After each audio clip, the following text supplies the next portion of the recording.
Assalamualaikum warahmatullahi wabarakatuh. Perkenalkan, nama saya Fadila Febriana, NPM 1910303018 dari Prodi Pendidikan IPB. Pada simulasi Scratch sebelumnya, saya telah menjelaskan tentang kotak GLBB, kemudian gerak parabola, kemudian gerak pada bidang kasar, dan gerak pada bidang licin. Nah, pada video kali ini, saya akan menjelaskan tentang gerak pada bidang miring kasar. Nah, di video ini nih, nanti saya akan menjelaskan tentang rancangan bagaimana sebuah bongkahan batu tambang yang akan dipindahkan ke atas truk dengan menggunakan bidang miring yang kasar nih teman-teman. Di sini perumpamaannya ini tuh merupakan bongkahan batu, kemudian yang ini tuh merupakan bidang miring yang kasar. Nah, ini tuh seperti biasa ya, ini tuh merupakan rumusan yang sebelumnya sudah saya buat dan dapat saya gunakan dalam simulasi ini.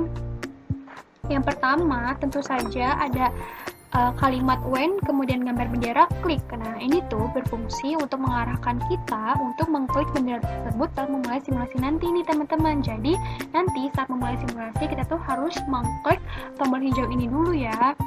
Kemudian, selanjutnya ini ada variabel-variabel. Di sini variabel yang saya gunakan yaitu ada G atau percepatan grafikasi, saya menggunakan 10 ms kuadrat, kemudian ada T atau waktu, saya menggunakan 0, kemudian ada alpha, saya menggunakan 30 derajat, kemudian ada mu k, saya menggunakan 0,3. Nah, mu k itu merupakan koefisien kinetis ya teman-teman. Jadi bidang kasar yang bersentuhan dengan benda saat benda tersebut bergerak kayak gitu. Kemudian selanjutnya ada X0 itu posisi awal benda pada sumbu X, saya menggunakan angka min 45, dan Y0 atau posisi awal benda pada sumbu Y, saya menggunakan angka min 143. Kemudian selanjutnya ada go to X, X0, Y, Y0, ada erase all, kemudian ada set pen size to 5. Jadi set pen size to ini nih berfungsi untuk menentukan ukuran pada titik-titik yang akan kita gunakan pada simulasi nanti nih teman-teman. Di sini saya menggunakan ukuran pennya itu 5. Kemudian selanjutnya ada set pen color to. Nah, kalau ini itu berfungsi untuk menentukan kita tuh ingin menggunakan warna apa sih untuk titik-titik yang ada pada simulasi nanti. Di sini saya menggunakan warna merah supaya lebih terlihat jelas kayak. Nah, selanjutnya itu ada repeat until, kemudian ada pen up, kemudian ada start zone bowling strike. Jadi kalau start zone ini tuh merupakan background suara objek yang akan digunakan nih. Jadi kita tuh dapat menentukan dan juga menyesuaikan kita tuh ingin menggunakan suara seperti apa sih yang tepat dalam mengiringi objek pada simulasi nanti gitu. Pada simulasi ini saya menggunakan background suara itu bowling strike. Kemudian pada simulasi ini kita tuh akan mencari nilai dari XT, nilai dari YT, dan juga nilai dari VT. Di sini rumusnya panjang banget ya. Yang pertama, kalau untuk mencari XT itu tuh rumusnya X0 plus 0,5 dikali G dikali T dikali T dikali sin of alpha dikali cos of alpha dikurang mu k dikali cos of alpha dikali cos of alpha. Kemudian untuk mencari YT, rumusnya yaitu Y0 plus 0,5 dikali G dikali T dikali T dikali sin of alpha dikali sin of alpha dikurang mu k dikali sin of alpha dikali cos of alpha.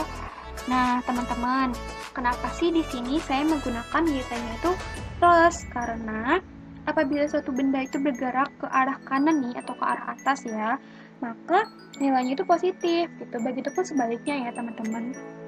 Kemudian selanjutnya untuk mencari VT, rumusnya yaitu G dikali sin of alpha plus mu k dikali cos of alpha dikali T.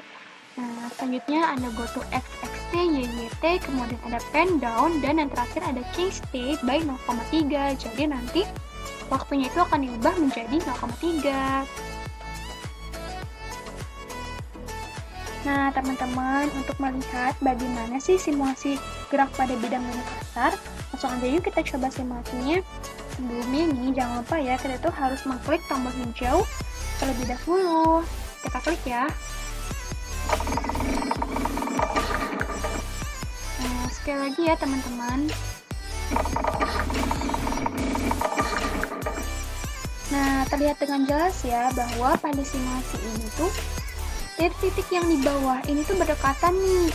Dan semakin ke atas, maka titik-titik tersebutnya itu semakin renggang. Nah, misalnya nih nggak ada gaya gesek yang diberikan, maka jarak titik-titiknya itu akan sama nih kemungkinannya, karena tidak ada yang menghambat laju si gaya tersebut untuk bergerak menuju ke atas nih teman-teman.